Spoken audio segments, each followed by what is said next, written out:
किन किन पर आपके मन में सवाल आता है, कहां आपको लगता है कि नहीं यहां गड़बड़ है? जैसे ममता काले ने अपनी कुछ बातें रख दी कि इन बातों से मुझे एतराज है।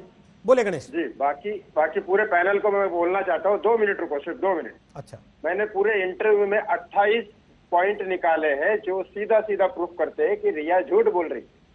28 पॉइंट, उसमें से 2-3 तो मैं बताऊं के रहूंगा। एक तो ये कि अगर उसको वाकई में टीवी पे आना चाहिए था, टीवी पे अगर उसको अपने आप को बेगुनाह साबित करना चाहिए था, तो उससे सबसे पहले उसको ये बताना चाहिए था कि 6 दिन पहले जो वो सुशांत को छोड़ के गई, उसके टाइम पे उसके कौन दुश्मन थे, क्या थे, वो किस परेशानी में था, कौन उसको थ्रेट कॉल कर रहा था, कौन उसको मार सकता था, ये सब चीजें उसको बतानी चाहिए थी। ना कि उसको ये बताना चाहिए था कि वो डिप्रेशन में है, ड्रग्स लेता है और उसके फैमिली के साथ रिलेशन खराब नहीं है। और माफ करना, मैं सर आपको बोल रहा हूँ, आज तक को रिया को टाइम नहीं देना चाहिए था, वो गलत है। अगर एक्यूज को आप आके बोल रहे, वहां पे टाइम दे रहे हो कि आप आके अपना अच्छी चीजें बताओ, गलत है। सुशांत के दोस्त हैं जी, आप नहीं चाहते सच सामने आए? बिल्कुल चाहता हूँ सच। तो अगर आप चाहते हैं कि सुशांत का सच सामने आए तो गणेश जी, जब तक आप रिया से सवाल नहीं करेंगे सच कैसे जानेंगे, जबकि आपके सारे सवाल ही रिया से। रिया को आके वो टीवी पे बोल रही है कि उसके फैमिली के साथ रिलेशन अच्छे नहीं है। गणेश जी, टीवी पर ना तो सजा होती है, ना फांसी होती है, ना मुकदमा चलता है। टीवी पर केवल एक आदमी जो सारे सवाल पब्लिक डोमेन में होते हैं उनका जवाब देता है। इस बात को स्वीकार करेंगे? अगर 2 महीने से सुशांत को लेकर बहस चल रही है, सुशांत के पक्ष के सब लोग बैठे हैं ना सर, सब पक्ष के लोग बैठे हैं ना, वो आके तो उनके, या आपने तय कर रखा है कि नहीं ये हत्यारी है, इसको चौराहे पे फांसी टांग देना चाहिए, तो फिर बहस ही खत्म कर देते हैं। फिर कह देते हैं गणेश जी ने बोला इसलिए टांग दो इनको। हमने जो ड्रग्स से रिलेटेड बोला है, उसने पिलाया है, तो इसका तो हमने व्हाट्सएप स्टेटस दिखा दिया ना कि चाय में ड्रग्स डाल के आप उसको दे दो तो ठीक लगेगा।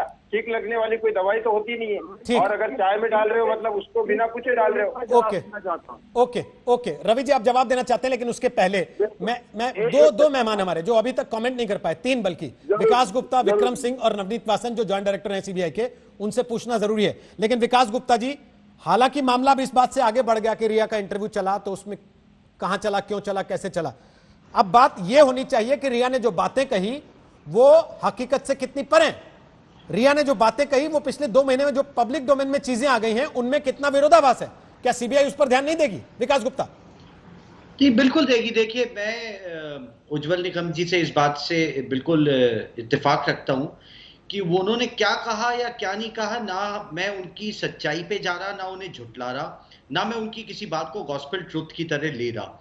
और मुझे लगता है कि सीबीआई खुद भी अपने विवेक में ना ऐसे इंटरव्यू से भटकने वाली, ना परेशान होने वाली, और ना ही उसकी जो कोर्स ऑफ इन्वेस्टिगेशन है उसकी दिशा चेंज होने वाली। लेकिन 2 महत्वपूर्ण सवाल रोहित जी उठते हैं, और स्वाभाविक है कि क्यों ना उठें। अगर आप पटना की, बिहार की एफआईआर देखेंगे तो उसमें 2 आरोप थे, एक ब्रीच ऑफ ट्रस्ट चीटिंग का और दूसरा अबेटमेंट टू सुसाइड का। तो सीबीआई सबसे पहले यह तफ्तीश कर रही है कि क्या यह हत्या का मामला है या अबेटमेंट या सुसाइड का है। सुसाइड होगा तो फिर देखा जाएगा कि अबेटमेंट टू सुसाइड है। लेकिन जो प्रमुख, जो मैंने शुरुआत में आज से 1 महीना पहले कहा था कि कहीं ना कहीं पैसे को लेकर के झगड़े की बात उठ रही है, वही चीज, क्योंकि आपने जब ब्रीच ऑफ ट्रस्ट और चीटिंग 15 करोड़ का लगाया तो ये फिगर आपके पास आई कहां से? और जब आज ईडी पिछले 25 दिन से इन्वेस्टिगेशन कर रही है, मनी ट्रेल कभी भी छुपाई नहीं जा सकती। ये कोई बहुत बड़े इंटरनेशनल गैंगस्टर नहीं है कि जो लेयरिंग पे लेयरिंग करके पैसे को यहां से पनामा या पनामा से केमन आइलैंड या यहां पहुंचाएंगे। अगर मनी ट्रेल होती 15 करोड़ की तो वो अभी तक ईडी उसको एस्टैब्लिश कर लेती होती। ये बात अलग है कि जब तक आपको कैसे पता कि ईडी एस्टैब्लिश नहीं कर पाई?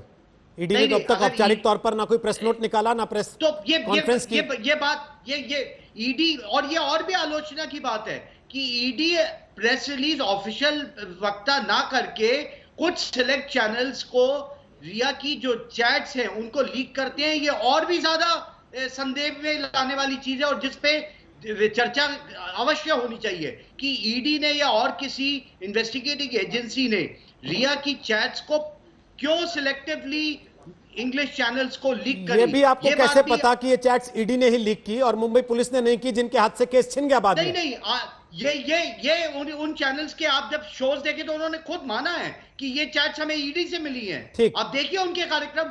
उन्होंने खुद माना है इस बात को। ठीक सर, आप और देख रहे हैं, मैं सबसे नहीं बड़ी देख रहा, बात- इसलिए मैं आपकी बात पर मैं जाऊंगा। तो बोलिए।